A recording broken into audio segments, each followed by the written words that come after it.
Hello everyone, my name is Amar Hussain और आप देख रहे हैं कोड विद अमर। आज की इस वीडियो में हमने बात करनी है ऑपरेटर ओवरलोडिंग के बारे में कि ये सी प्लस प्लस का एक काफ़ी इंपॉर्टेंट कॉन्सेप्ट है और काफ़ी ज़्यादा बच्चों को इसी कॉन्सेप्ट में ना मसला होता है।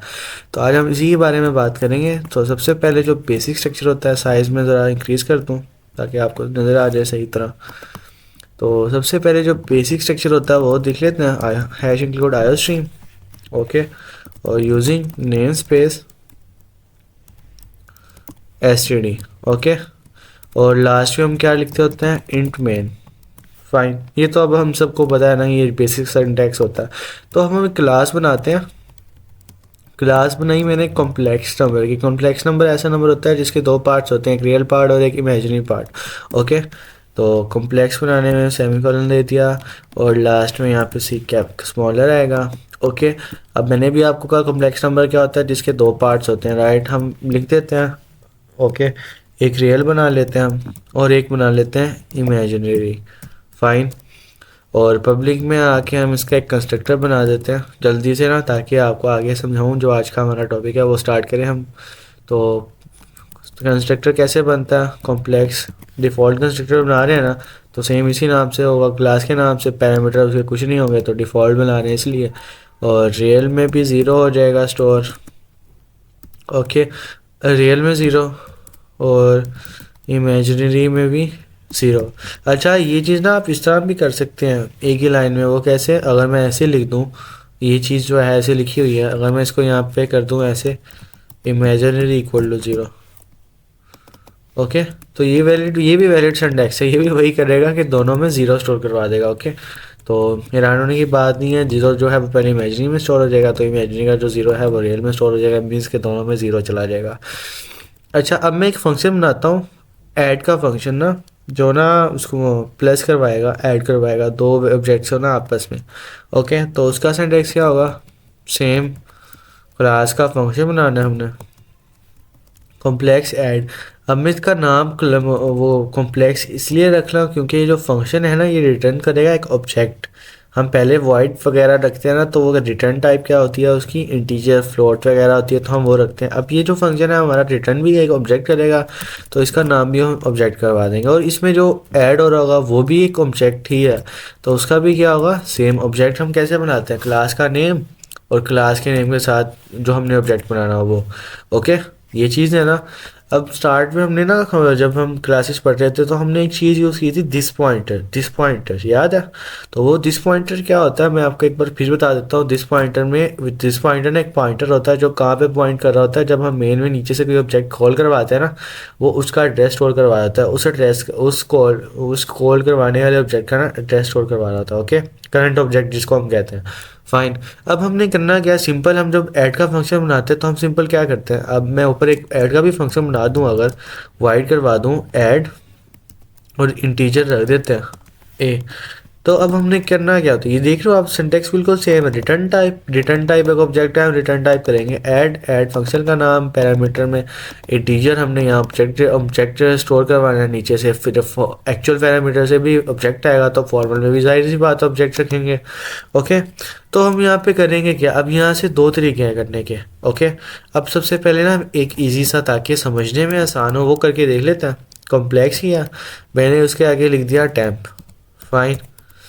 अब क्या हुआ, एक और ऑब्जेक्ट क्रिएट हुआ उसी क्लास का, किस नाम से, टेम्प नाम से, ओके।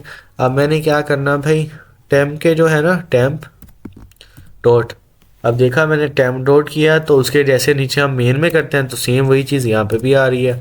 टेम्प डॉट ट्रेल में क्या स्टोर हो जाए, करंट ऑब्जेक्ट क्या होता है, करंट ऑब्जेक्ट हम इस तरह भी कर सकते हैं ना, दिस। मैंने अब आपको कहा था करंट पॉइंटर में क्या होता है, दिस का एड्रेस स्टोर होता है।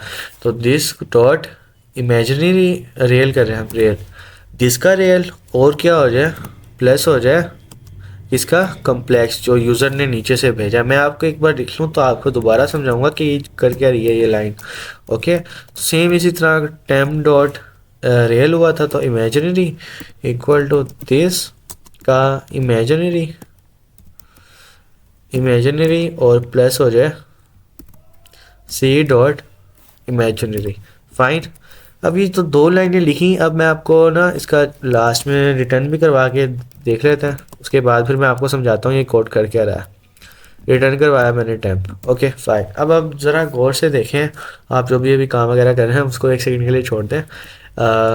मैंने अभी आपको कहा एक फ़ंक्शन कैसे बनाते हैं। एक फ़ंक्शन बनाने का सिंटैक्स क्या ये है, वॉइड रिटर्न टाइप। मैंने सिंपल क्या की रिटर्न टाइप, रिटर्न क्या कर रहा हूँ, एक ऑब्जेक्ट कर रहा हूँ, इसलिए मैंने रिटर्न टाइप इसकी ऑब्जेक्ट क्लास का नाम रखा। ऑब्जेक्ट हम कैसे बनाते हैं, क्लास के नाम के साथ ना, तो इसलिए हमने क्लास का नाम रखा। ऑब्जेक्ट का फंक्शन का नाम मैंने ऐड रखा। और पैरामीटर में भी मैंने क्या नीचे से भेजना है, नीचे से बार बार जो नीचे की चीज़ कह रहा हूँ वो क्या है, मेन तो मैंने बनाया हुआ है ना। तो नीचे की चीज़ मैं ये कह रहा हूँ कि अगर मैंने करना हो इस तरह कॉम्प्लेक्स, मैंने बनाया एक C1 करना है और एक मैंने किया C2, दोनों में क्या स्टोर हो गया, डिफ़ॉल्ट। ओके, डिफ़ॉल्ट स्टोर हो गया ना।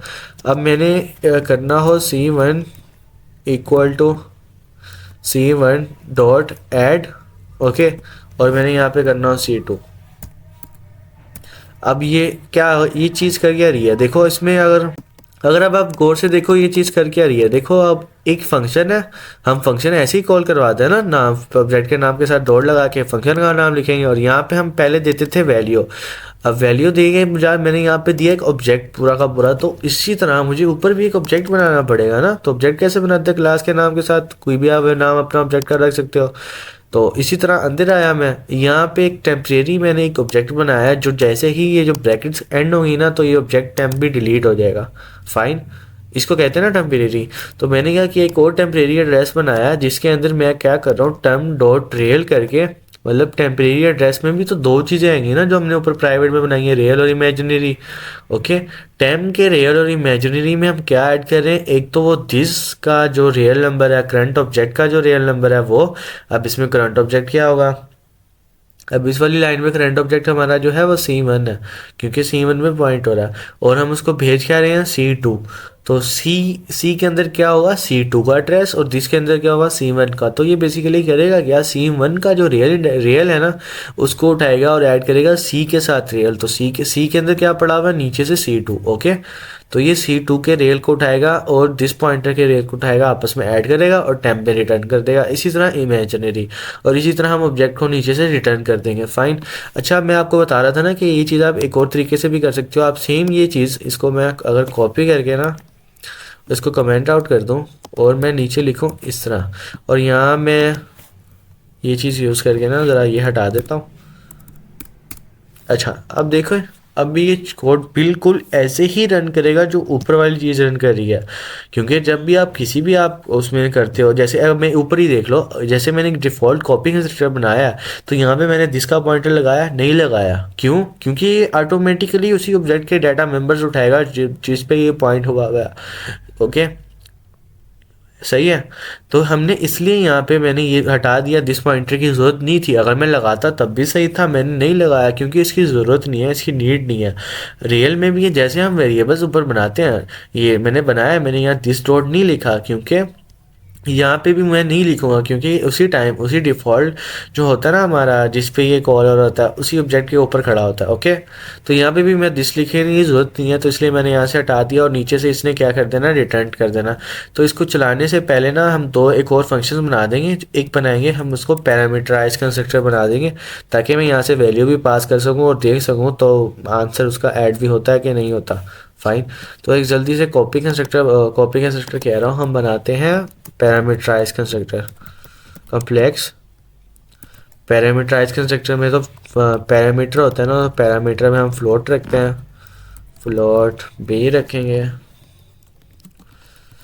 ओके, और यहाँ पे हम क्या कर देंगे, रियल जो है, रियल के अंदर क्या स्टोर हो जाए ए, और इमेजिनरी के अंदर क्या स्टोर हो जाए बी। अभी भी आप देख लें यहाँ में दिस पॉइंटर का यूज़ नहीं कर रहा है, क्योंकि ये ऑटोमेटिकली उसी ऑब्जेक्ट का ये डाटा मेंबर्स ना उठा रहा है प्राइवेट से। ओके, उतना सा काम था हमारा, हो गया। अब मैं जब करूँगा ना यहाँ पे आके C1 के अंदर पैरामीटर में भेजूँगा मैं 2 और 2 भेज देते हैं। ओके फाइन, और C2 के भी मैं 2 और 2 भेज दूँगा। फाइन। अच्छा अभी ना ये अभी जो अब चीज़ पढ़ रहे हैं ये ऑपरेटर ओवरलोडिंग नहीं है। ऑपरेटर ओवरलोडिंग ना इसी फंक्शन को हम ओवरलोड करवा के देखेंगे कि ऑपरेटर ओवरलोडिंग और इसमें फंक्शन में क्या डिफरेंस होता है। ओके अभी एक सिंपल फंक्शन है जो कि ऐड का एक फंक्शन है। अभी हम ऑपरेटर जो ओवरलोडिंग होगी ना वो उसका सिंटैक्स होगा ये C1 के अंदर क्या होगा C1 प्लस C2। ये जो ऑपरेटर है ना इसको हम ओवरलोड करवाएंगे। ओके ये होगा हमारा बेसिक सिंटैक्स। अभी हम ये फंक्शन आगे थोड़ी सी चीज़ रह गई उसके बाद हम इसकी तरफ चलते हैं कि ये चीज़ हम कैसे करेंगे। तो हम क्या करेंगे ये मैं बना लिया मैंने इसको हम ज़रा डिलीट कर देते हैं हमें इसकी ज़रूरत नहीं है। और सिंपल एक और फंक्शन बनाएंगे हम डिस्प्ले नाम से जो डिस्प्ले करेगा क्या डिस्प्ले करेगा वो अभी देख लेंगे। वाइड डिस्प्ले क्योंकि इसने सिर्फ डिस्प्ले करना है ना तो सी आउट करवाते हैं हम। क्या सी आउट करवाएगा भाई रियल इज़ दो ही चीज़ें हैं ना हमारे पास रियल और इसी तरह सी आउट करवा देना हमने क्या इमेजिनरी इज इमेजिनरी फाइन इसी तरह एंड एल। ओके तो रियल और इमेजिनरी आई एम एज ही आता है फाइन। अच्छा अब हमने डिस्प्ले का एक फंक्शन भी बना दिया। अब हमने पैरामीटर में टू टू और टू टू भी दे दिए और ये फंक्शन चला दिया।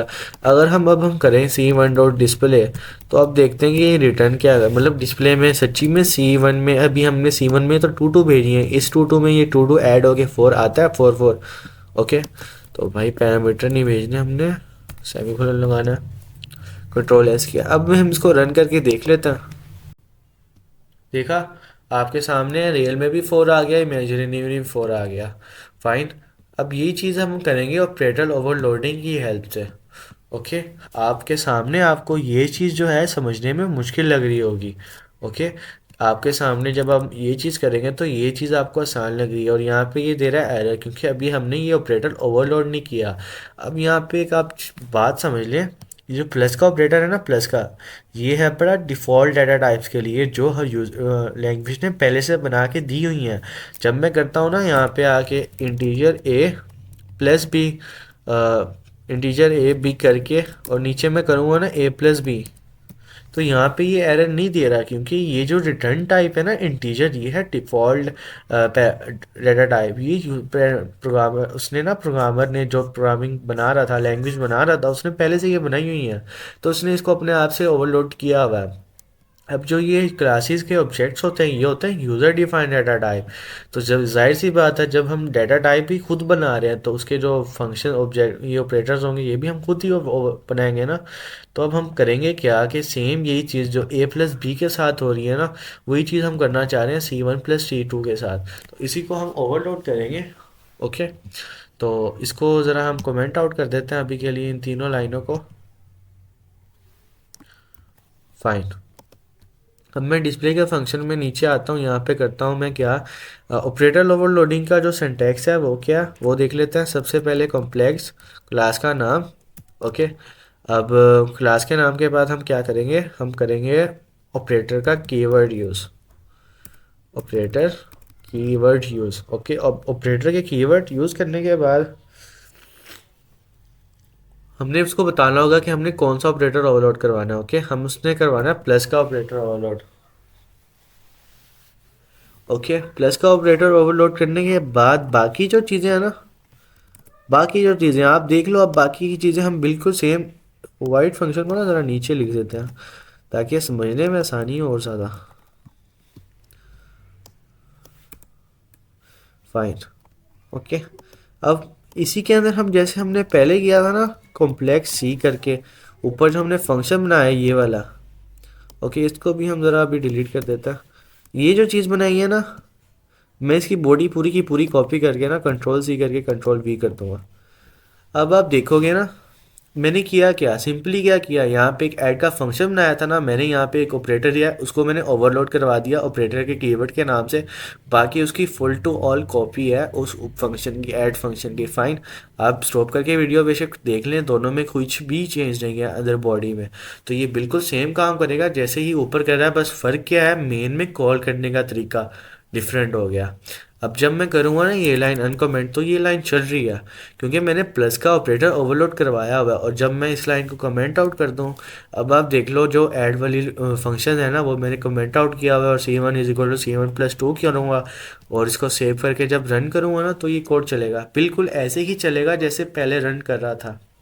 देखा, रियल इज़ 4 इमेजिनरी इज़ 4 आ गया। फाइन। तो उम्मीद है कि आपको ऑपरेटर ओवरलोडिंग समझ आ गई है। अभी तक हम आगे देखते हैं, थोड़ी सी ना इसको ज़रा और समझते हैं, डिटेल में ज़रा समझ लेते हैं ऑपरेटर ओवरलोड कैसे करते हैं। सबसे पहले क्लास का नाम, क्लास का नाम के बाद ऑपरेटर एक खुद कीवर्ड है जो लिखना लाजमी है। वो लिखने के बाद आपने जिस ऑपरेटर को ओवरलोड करवाना हो आप वो लिखोगे। और ब्रैकेट्स में तो आप अपनी मर्ज़ी से कुछ भी कर सकते हो ना। हमने क्या करना है, पैरामीटर पैरामीटर पास करना है ना, तो पैरामीटर नीचे से क्या आ रहा है।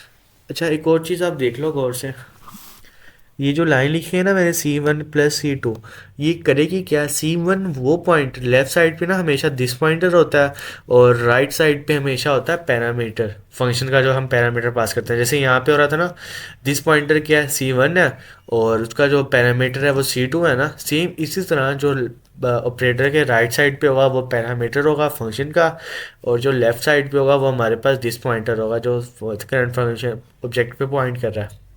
फाइन। ये चीज़ें समझने वाली है, आप इस बात को याद रखना कि ऑपरेटर के लेफ्ट साइड पे जो भी चीज़ होती है वो दिस पॉइंटर के साथ होती है और जो राइट साइड पे होती है वो हमारे एज अ पैरामीटर यूज़ होती है। ओके, ऑपरेटर के ऑब्जेक्ट्स की बात कर रहा हूँ मैं। अच्छा, हम जब अगर यही चीज़ हमने करनी हो उसके लिए हमने ये भी तो करना होगा ना। अभी हमने प्लस तो करवा लिया, अगर मैं करूँ यहाँ पे C1 = C1 - C2 तो ये एरर देगा क्योंकि मैंने माइनस का कीवर्ड जो ऑपरेटर ओवरलोड ही नहीं करवाया।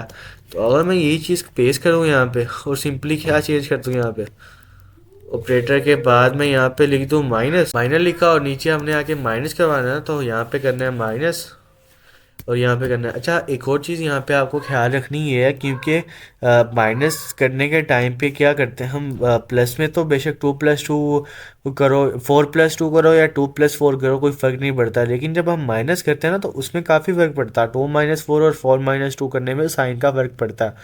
तो इसीलिए हम पहले करेंगे दिस पॉइंटर को यूज़ लेफ़्ट साइड पे जो चीज़ होती है और उसके बाद राइट साइड पे जो हमने फंक्शन वाला पैरामीटर, अगर C.real माइनस रियल करूँगा ना तो उसमें आंसर में फ़र्क आ जाएगा। तो हमने ये चीज़ का ख्याल रखना, पहले दिस दिस लिखने की ज़रूरत नहीं होती क्योंकि वो एज एड पहले से ही उसमें उसी ऑब्जेक्ट्स पे खड़ा होता है। आप यहाँ पे लिख भी दो तो कोई फ़र्क नहीं पड़ेगा। Okay, fine. और माइनस का साइन भी हो गया। अब अगर हम इसको करके देख लें, सी यहाँ से एरर भी चला गया और मैं यहाँ से प्लस करवा के ना दोबारा ऐड करवाऊँगा। तो इस बेसिकली प्लस करने के बाद डिस्प्ले करवाते हैं C1 को और माइनस करने के बाद दोबारा डिस्प्ले करवाएंगे ताकि हम डिफरेंस देख लें दोनों में कोई डिफरेंस भी आ रहा है कि नहीं आ रहा। ओके, Ctrl+S किया। अब पहले उसने 4 हो जाना है, 2 2 4 4 हो जाएगा, फिर 2 2 दोबारा हो जाएगा। तो देखते हैं 2 2 4 4 होता है वगैरह वगैरह जो भी है। देखो, पहले हुआ 4 4 ऐड किया, उसके बाद जब मैंने सब्ट्रैक्ट किया तो दोबारा 2 2 हो गया। ओके, तो लास्ट में एक बार मैं फिर कह दूं आपको कि ऑपरेटर ओवरलोडिंग का कॉन्सेप्ट इतना मुश्किल नहीं है। आपने बस दो चीज़ें समझनी होती हैं, ओवरलोड करते कैसे और हमने किसको ओवरलोड करना है। ओवरलोड कैसे करते हैं, क्लास का नाम, ऑपरेटर कीवर्ड और किस कीवर्ड को हमने ओवरलोड करना है वो, और उसके पैरामीटर में वो ऑब्जेक्ट जो एज अ पैरामीटर पास होगा और वो कौन सा होता है, किसी भी ऑपरेटर के राइट साइड वाला होता है एज अ पैरामीटर और लेफ्ट साइड वाला होता है दिस पॉइंट वाला ऑब्जेक्ट। Okay, fine. तो मुझे उम्मीद है कि आज की वीडियो आपको समझ आ गई होगी। लास्ट में मैं आप सबको कहना चाहूँगा कि अगर आपने C++ का फुल कोर्स सीखना है तो आप मेरे चैनल पर विजिट करें। आपको C++ के रिलेटेड एक पूरी प्लेलिस्ट मिल जाएगी जिसमें सारी वीडियो स्टेप बाय स्टेप मौजूद हैं। आप ये वीडियोस देखें। अगर आपको वीडियोस अच्छी लगे तो लाइक लाजमी करें, सब्सक्राइब करें, अपने फ्रेंड्स के साथ शेयर करें ताकि वो भी इनसे फ़ायदा उठा सकें। Thank you.